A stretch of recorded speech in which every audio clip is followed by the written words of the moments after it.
What's up, my peeps? Time for a brand new episode of Supercard, and surprisingly, we've got a female event going on right now, Bayley Ring Domination, and I think this is the quickest we've ever had a female event once a new tier was brought out, because the update came out back in March, so it's not that long ago, so for them to already have a female event, that's surprising here. But also, we've had a couple of surprises these past two tiers, both the Ultimate tier, and, well, actually, I'd say since Season 3, really, when they brought out the season with 3 new tiers at once, that was definitely unusual and something they didn't do in the past. And then on top of that, in the Ultimate tier, usually the signs of a brand new tier coming out is you get the female event, and then they give out the strongest cards of the tier. But it took a while in the Ultimate tier for them to bring out the WrestleMania 33 tier afterwards, even after putting out Ultimate Pro Alexa Bliss or Ultimate Event Alexa Bliss. And here in the WrestleMania 33 tier, for the first time ever, we got an event that included 2 event cards, or actually 2 events that include 2 event cards, the Road to Glory and the Ring Domination. So that's also something that was the first time ever in Season 3, and now, this soon into it, we're getting a female event card. But hey, I'm not complaining. I mean, I've told you guys have seen it. The part of my deck that always lags behind is the female cards, mainly the female pros. For the longest time, my best one was Ultimate Event Alexa Bliss, or Ultimate Event Pro Alexa Bliss. And then just recently, I think it was the last video, was the one before that, the one right before the Ring Domination Tips video, I got Ultimate Pro Bayley, which I've still yet to pro. I'm gonna go ahead and train her in Team Ring Domination this Monday, and now I'm gonna get this Bayley Event Pro, so that's definitely gonna help too. So 2 great females added to the deck where I've just got some single ultimates. And then on top of that, I also pulled something else recently. And I'll get to that and show you guys that pull in just a few moments. I actually pulled it earlier today. I was pretty surprised that I got that at the time that I got it. It was during this Ring Domination.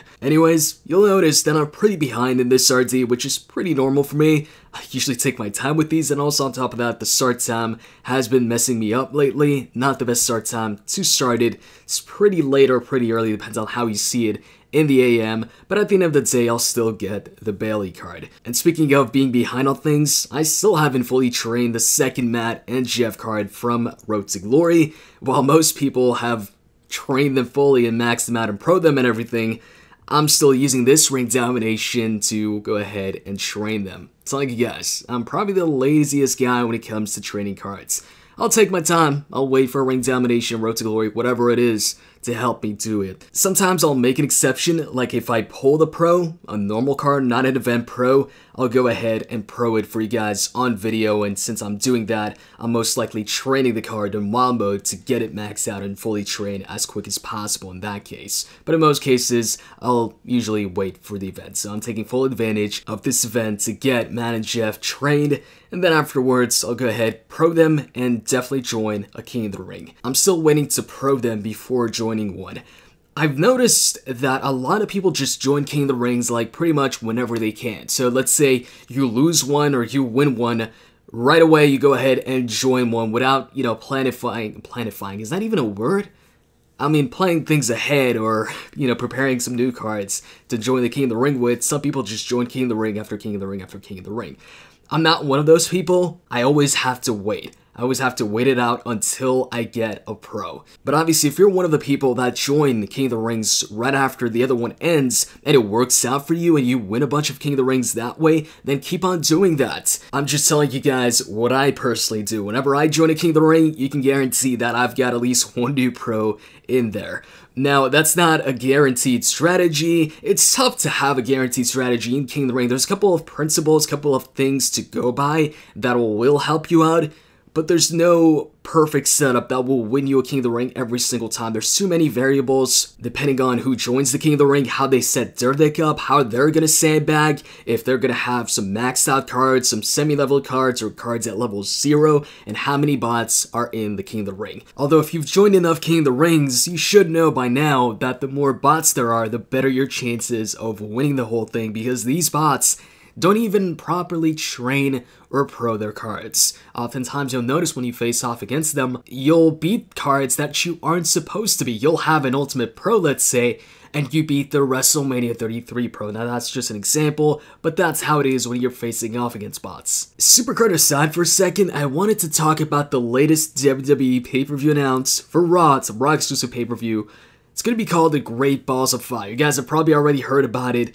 There's a ton of people talking about it, and a ton of sites that don't usually talk about wrestling or the WWE that are also talking about it because of how silly, how weird the name is. All I can think of is how it's going to sound when superstars cut their promos going into their matches at the pay-per-view. You know how they're always like, at WrestleMania or at Payback, I'll win the WWE Championship, or you will rest in peace, you will blah blah blah. And now they're going to talk about how they're going to destroy their opponent or win the title, achieve their dreams at the Great Balls of Fire. It's going to sound weird. Could you imagine Taker cutting a promo for this? He'd go like, Roman Reigns at the Great Balls of Fire, you will suck my balls. Alright, he probably just replaced the last part with rest in peace as it usually does, but it'd still be weird for anybody really to cut a promo, serious promo, mentioning Great Balls of Fire. Not only is it just a new pay-per-view, they actually replace what was supposed to be the return of Bad Blood, which I think is a good pay-per-view name, with the Great Balls of Fire. I like the Bad Blood name, and I like how they've brought back some of the old pay-per-views once they brought in the brand split again. Backlash, No Mercy, Bad Blood, although that looks like that's not going to come back. Hey, if they bring back Vengeance, that'd be pretty cool too. It's just these pay-per-views bring back, you know, some cool memories that happen within or on those pay-per-views. And they're just simple, cool names. Now, one thing that was announced with the announcement of this new pay-per-view is that it's going to be Brock Lesnar's first title defense. So this kind of changes things a bit, because now whoever wins Braun versus Roman, I'm still going for Braun, but this might change things a bit, because if they have a rematch at Extreme Rules, which is the pay-per-view after Payback before Great Balls of Fire, then maybe Roman gets a win in one of them, and that could be at Payback. I did not expect Brock's first title defense to be this far away. I thought maybe Extreme Rules is when we'd get it, but I guess not.